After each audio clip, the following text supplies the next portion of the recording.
everybody, I call this next exercise the hip dip because I couldn't come up with a more creative name for the exercise. The purpose of this exercise is kind of like an alignment or corrective exercise.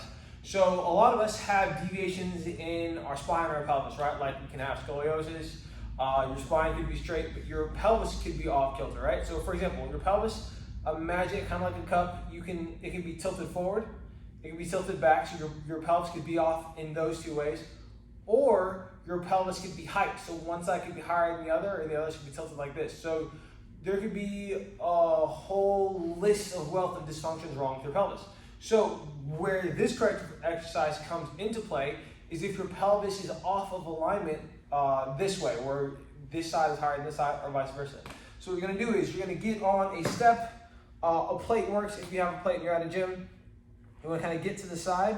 What you wanna do is you wanna pull your toes to your shin on this leg, and then try to drive your heel towards the ground here. And this, imagine you can put your hands on your pelvis, on the actual pelvic bones.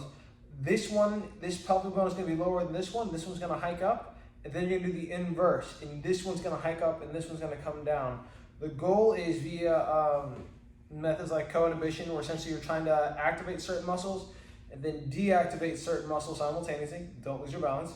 You're going to reestablish the proper length tension relationship between your different muscles around your pelvis. So obviously you want to do both sides just to make sure we're aligned and we stay even. You might find that one side is easier than the other. For example, this side, much easier for me. I can hike my left pelvis up real easy, very simple.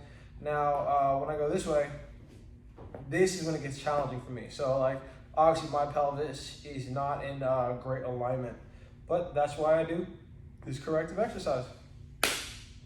Yeah guys, if you have any questions, of course leave them in the comments.